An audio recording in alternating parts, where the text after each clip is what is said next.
નમસ્કાર દર્શક મિત્રો, શુભ સવાર. તમે જોઈ રહ્યા છો બનાસ આજતક ન્યૂઝ ગુજરાતી. હું છું સુરેશકુમાર પુરોહિત. અત્યારે ધોરણ 10 અને 12માનું રિઝલ્ટ આવી ગયું છે.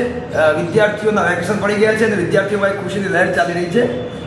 તો આજે આપણે છીએ વાવથરા જિલ્લાની ધરણીધરા પર, તાલુકામાંથી લાખણી ખાતે.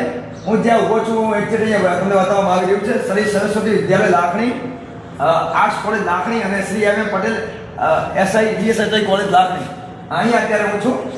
તો વેકેશનની અંદર આપ અત્યારે બહાર ક્યાંક ફરવાના પ્લાન બી બનાવ્યા છે અને તમે હાજર નહીં હો, તો આ વિડીયોના માધ્યમથી આપ સૌને હું જણાવવા માગું છું કે અત્યારે આપણું ગવર્મેન્ટનું જે જીકાસ પોર્ટલ છે, એડમિશન માટેનું પોર્ટલ ખુલી ગયું છે. જીકાસમાં ઓનલાઈન એન્ટ્રીઓ ચાલુ થઈ ગઈ છે. તમારા 12નું માર્કશીટ તમારી જોડે નથી આવ્યું, અમે જાણીએ છીએ, છતાં પણ આપણે જીકાસ ચાલુ થઈ ગયું છે અને માર્કશીટના તમારા ઓનલાઈન માર્ક્સના આધારે આપણે એડમિશન પ્રોસેસ ચાલુ થઈ ગઈ છે. તો આજે આપણે વાત કરવી છે શેઠ શ્રી એજી પટેલ આર્ટ્સ કોલેજ લાખણીની.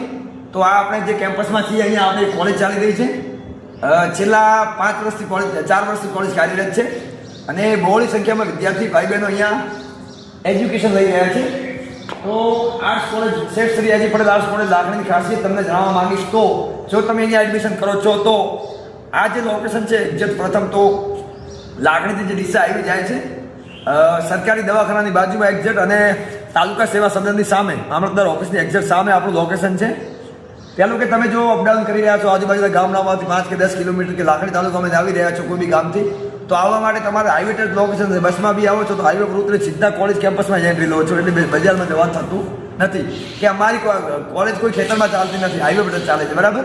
એ મહત્વની વાત છે. બીજી વાત, ધોરણ 12 તમે પાસ આઉટ કર્યું છે એટલે તમારી સામે એક ગવર્મેન્ટ એક્ઝામ આપવા માટેનો સોનેરી પણ આવી ગઈ છે, સોનેરી મોકો આવી ગયો છે. એમાં તમને વાત કરું તો પહેલી તો પોસ્ટમેન ની એક્ઝામ તમે આપી શકો છો. પછી બીજી વાત કરું તો 2 નંબરમાં પોલીસની એક્ઝામ તમે પાસ આઉટ કરી શકો છો. પછી તલાટીની, આવી ઘણી બધી એક્ઝામો જે છે ધોરણ 12 પછી 12 પાસ ઉપર તમે આપી શકો છો. તો એના માટે શું કરવું પડશે? પહેલી તો તમારી તૈયારી જોશે, તમારું જનરલ નોલેજ જીકે તમારું અપ હશે અને તમે જો ફૂલ તૈયારી કરતા હશો તો જ આ પરીક્ષાઓ પાસ કરશો. બાકી કોઈ ફોર્મ ભરીને પરીક્ષા પાસ કરવી એ શક્ય નથી. સાહેબશ્રીને વિનંતી કરીશ કે થોડા ઝૂમ કરીને અહીંયા આગળ આવશો, કેમ્પસ બતાવશે. જો એ પરીક્ષા આપવા માટે પ્રથમ તો તમારે રેડી કરવું પડશે. તો અત્યારે બજારમાં ઘણી બધી લાઇબ્રેરીઓ ચાલી રહી છે, લોકો પોતાની સંસ્થા ચલાવી રહ્યા છે, 80 વાળી લાઇબ્રેરીઓ છે અને સેવા આપી રહ્યા છે. તો આ પ્રસંગે આપણા લાખણી તાલુકામાં જે આગળ જે મામલતદાર સાહેબ હતા, ભાવનગરથી સાહેબ હતા, હું MD ગોયલ સાહેબને યાદ કરું છું. MD ગોયલ સાહેબ અને કલેક્ટર સાહેબ બનાસકાંઠા પાલનપુર, એમની સહયોગથી આપણે MD ગોયલ સાહેબની ભાવનાથી એક લાખણી તાલુકા સેવા સદનમાં એક જોરદાર લાઇબ્રેરીનું આયોજન કર્યું છે, જ્યાં અત્યારે વિદ્યાર્થી 150થી વધારે વિદ્યાર્થી ભાઈ બહેનો શિક્ષણ મેળવી રહ્યા છે અને ફ્રી ઓફ.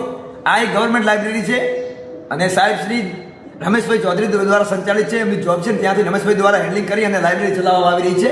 તો તમે ત્યાં વાંચી શકો છો.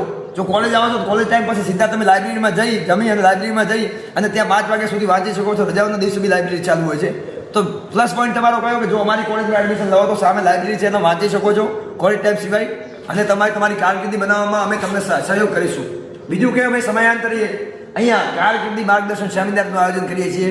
જે ગુજરાતની ફેકલ્ટીઓ, ખ્યાતનામ ફેકલ્ટી છે, એમને બોલાવીને અહીંયા તમને માર્ગદર્શન આપ્યા છીએ. કોઈ પ્રશ્નો સોલ્વ કરતા ના આવડે તો તમારા પ્રશ્નોનું સોલ્યુશન કરાવીએ છીએ. અમે હંમેશા તમારા સપોર્ટમાં રહીશું. શિક્ષણની સાથે સાથે તમારું નોલેજ વધશે અને તમે, અમારી તો એવી આશા છે કે તમે ધોરણ 12 પછી BA પૂરું કરો એના પહેલાં કોઈ બી ગવર્મેન્ટ જોબમાં લાગી જાઓ અને તમારી કારકિર્દી બનાવો, તમારા પરિવાર મા બાપના સપનાઓ પૂરા કરો અને તમારી જિંદગી સફળ બનાવો. બીજી મહત્વની વાત એ કરવી છે કે અમારી કોલેજની વાત કરીએ તો કોલેજમાં સેપરેટ રૂમ છે, ભાઈઓ બહેનો માટે અલગ અલગ વ્યવસ્થા અહીંયા કરેલી છે અને દરેક પ્રકારની સુવિધાઓ છે. અને બીજી જે અમારી શ્રી સરસ્વતી વિદ્યાલય લાખણી જૂથ કેળવણી મંડળ સંચાલિત સરસ્વતી વિદ્યાલય લાખણી ચાલી રહી છે, એના કેમ્પસમાં જ છે.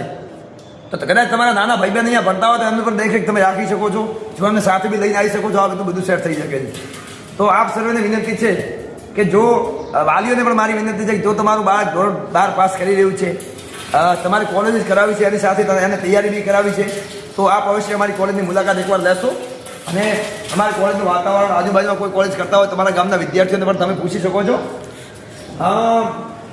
કોલેજમાં દરેક પ્રકારની સુવિધાઓ તમને મળી રહી છે. વિશાળ લાઇબ્રેરી, અમારું કોલેજનું પોતાનું લાઇબ્રેરી છે, વાંચનાલય અલગ અલગ છે, પછી કોલેજનું બિલ્ડિંગ છે, અહીંયા તમારા માટે અલગ રૂમની વ્યવસ્થા છે. તમને એમ કે ચલો અહીંયા તો હાઈસ્કૂલ બી ચાલુ છે, કોલેજ ચાલુ છે, તો બેઠક વ્યવસ્થામાં શું થશે? હા, ચોક્કસ હાઈસ્કૂલની બેઠક વ્યવસ્થા બીજી કોલેજની બેઠક વ્યવસ્થા અને DSHI કોલેજની બેઠક બધા માટે અલગ અલગ રૂમોની વ્યવસ્થા છે. અહીંયા 2 માળ છે, ઉપરનો માળ બતાવીશ SK સાહેબને હું કહીશ કે ઉપરનો માળ તમે બતાવો. હા, જો ઉપરના માળે બી વ્યવસ્થા છે. આપણી પાસે હજી રૂમો વધે છે. આટલું પૂરું બહારનું મેદાન બતાવશો, હાઈવે બતાવશો એમને. જો હાઈવે ટેસ્ટ લોકેશન છે, એકદમ તમને બતાવવાની કોશિશ કરી છે. હાઈવેની સામું લોકેશન છે અને અહીંયા અમે જોઈ શકો છો તો આપ વિશાળકાય મેદાન. બીજું કે તમે જો એથ્લેટિકમાં રમતગમતમાં જો તમે રસ ધરાવો છો, અહીંયા આવો છો તો તમે રમતગમત માટેનું વિશાળકાય મેદાન મળી જશે. બરાબર, આ મેદાનમાં તમે દરેક પ્રકારની પ્રેક્ટિસ કરી શકશો અને તમારા સપનાઓ સાકાર કરી શકશો. તો આપ સર્વે મિત્રોને વિનંતી છે કે જો તમારા બાળક ધોરણ 12 પાસ કર્યું છે અને તમારા સપનાઓ સાકાર કરવા છે, બાળકની જિંદગી બનાવવી છે, તો એકવાર અવશ્ય અમારી કોલેજ શેઠ શ્રી હજી પટેલ આર્ટ્સ કોલેજ દાખલાની મુલાકાત લો અને આપના બાળકનું એડમિશન તૈયાર કરાવો. ચિકાસ પોર્ટલમાં અત્યારે ઓનલાઈન કરાવો અને પછી હજી બાકીના ડોક્યુમેન્ટ છે એ અમે તમારે ઘેર આવીને કલેક્ટ કરી લેશું. થેન્ક યુ, આભાર.